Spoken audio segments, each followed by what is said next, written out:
hi ha una aposta cada vegada més clara pel tema de la bicicleta, el que podia en un moment semblar una moda o simplement apuntar-se al carro jo crec que ara ja s'ha insertat en el que és el discurs i en el que és el relat de qualsevol ciutat i del relat del que ha de ser la mobilitat, i per tant vull pensar que hi ha la voluntat real de promocionar i de treballar perquè aquest mode cada vegada agafi més pes. Sobretot hem de superar el fet de dir fem molt per la bicicleta perquè podem fer una memòria on digui hem fet tanta cosa, hem fet tants quilòmetres, hem fet tal.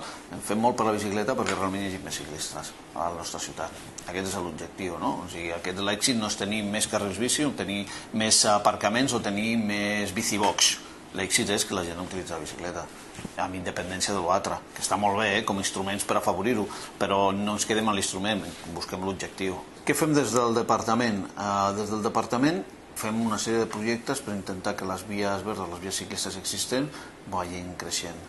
D'una altra banda, també impulsem dins del que seria la gestió de les nostres carreteres, les carreteres compartides, és a dir, buscar que puguin haver-hi carreteres on clarament per la seva intensitat de trànsit, etc., poden ser carreteres en què el ciclista i el vehicle poden compartir i podem senyalitzar. Tenim moltíssimes carreteres que poden tenir aquesta vocació. I també estem fent temes de catàleg, temes de senyalització en vies interurbanes, etc. Per tant, hi ha una altra qüestió molt important, que és que impulsem la mesa de la bicicleta, on ha de tenir tothom cabuda, tots els diferents representants i amb diferents interessos, perquè sigui un fòrum de debat, d'aportació, que permeti avançar en el desenvolupament de la bicicleta. Crec que també hi ha polítiques que són més enllà de les polítiques personals, les polítiques d'empresa. Nosaltres com a departament, que tenim a més de la seu central, l'edifici central, tenim altres edificis, doncs tenim un servei propi de bicicleta per anar d'un edifici a l'altre, per poder utilitzar-ho, amb unes bicicletes i que fem servir.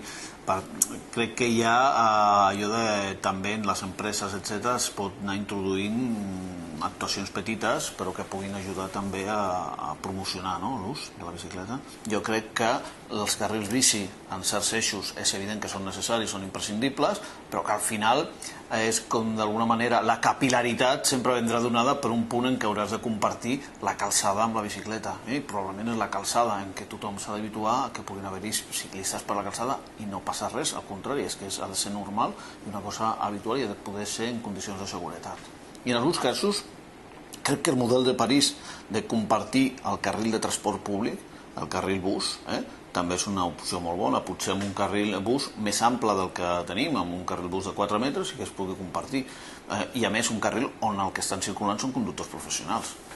Per tant, ha de ser encara més fàcil de poder compartir aquest carril. Per tant, aquesta opció jo crec que altres ciutats europees, i l'exemple més clar és París, ho han impulsat i podria ser també una via fàcil per poder encara donar-li més potencialitat allà on no tinguem un carril bus o un carril bici, doncs poder arribar més enllà. Però al final sempre hem d'arribar al moment en què dius l'última milla, la capil·laritat, al final s'haurà de compartir la calçada, que és lògic, molt millor que compartir la via la vorera. És veritat que hi ha sectors de població que continuen veient la bicicleta perquè la bicicleta la vorera, i continuen expressant-se amb uns tòpics que ja comencen a ser rancis, no? El tòpic de la bicicleta per la vorera, el tòpic etc.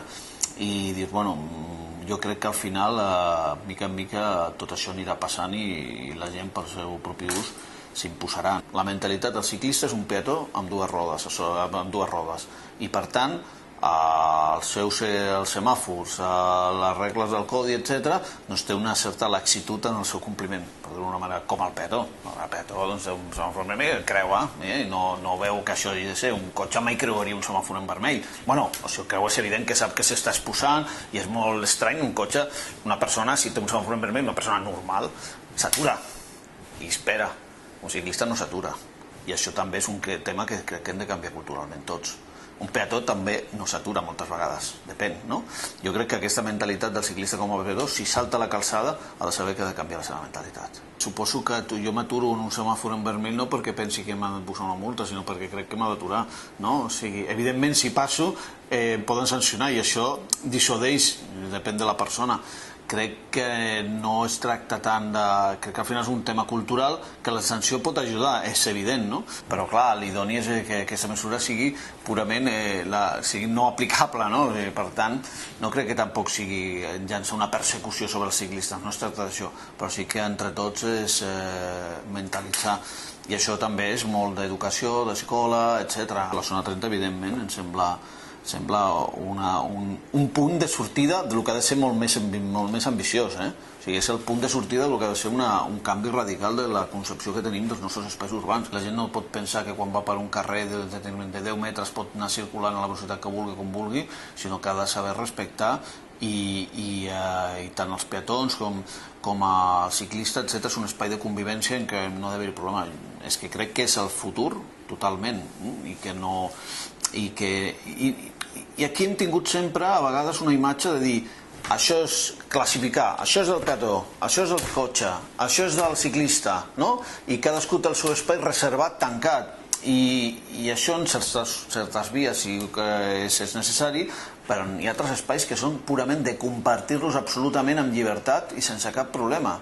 I molts carrers, la majoria realment de carrers de les nostres ciutats són espais en què es poden compartir i hem de fer un disseny d'aquestes urbanitzacions, d'aquestes ciutats, per poder compartir-los, sense cap problema, sense cap pega. I justament quan trenquem aquesta divisió de calçada és quan el conductor ja s'ajusta. Tenim a vegades un problema de que, i no vull generalitzar perquè seria equivocar-me, però no, que també és lògic que bicicletes d'un cost excessiu, doncs és evident que tothom té un problema de que li robin, etc. Bueno, la bicicleta s'hauria de popularitzar i prioritaritzar en aquest sentit. La bicicleta que un necessita per moure's per la ciutat, doncs igual no necessita que sigui d'aquestes per fer mountain bike, etc., que tenen un cost, sinó de ser una bicicleta molt més normal, que fins i tot un pugui assumir que si te la roben doncs no és un drama, vull dir, no passa res, o sigui, en aquest sentit. Per tant, també aquí tenim un problema. El problema principal és el tema de la seguretat, el tema que no es robin les bicicletes, no?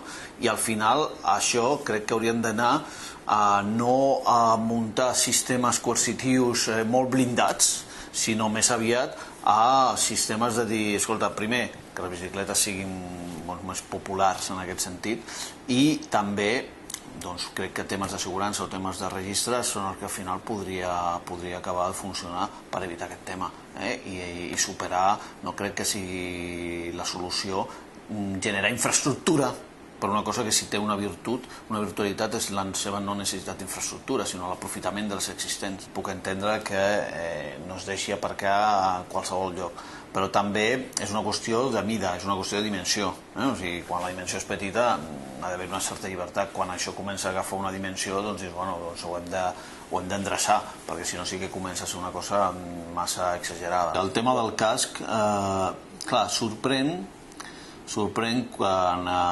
un visita a altres països on la bicicleta està molt més estesa, etc., tot es fa amb molta més naturalitat. O sigui, el que més sorprèn al final és que nosaltres convertim un tema que el volem desenvolupar i el convertim a vegades molt, l'encursetem, i quan visites altres ciutats on això és una realitat, hi ha una naturalitat en tots els sentits, des del tipus de bicicleta, com aparca, com estan els carrers bici, doncs aquí n'hi ha, aquí no n'hi ha i no passa res, etc. I el casc és un altre tema, ho veus amb naturalitat, i qui porta casc i qui no el porta. És cert que, clar, com que és un tema de seguretat i és un tema lligat a la salut, etc., de les persones, doncs sempre és difícil pronunciar-se clarament de manera molt radical, perquè el que està en l'altra postura et diu, bueno, pots salvar, pots fer una persona, etc. Jo crec que hem d'actuar amb la llibertat de que cadascú el porti o no el porti en funció del que consideri. Crec que en aquest sentit han de poder... El que és important és fer mesures perquè hi hagi el respecte suficient per intentar evitar al màxim els accidents, cosa que, evidentment, accidents per la seva condició d'atzar i d'aleatorietat mai serà possible erradicar-los al 100%, però tampoc no ens podem obsessionar. Jo crec que és un fals debat. També sé que des de la Direcció General de Tràfic, que és qui ho està promovent, doncs la seva directora és una especialista en el cas de politraumatisme, etc., i potser està molt amb una vessant molt des d'aquest punt de vista, però crec que no és el debat actual del ciclista, no? De si és portar-lo o no portar-lo. El debat és impulsar la bicicleta.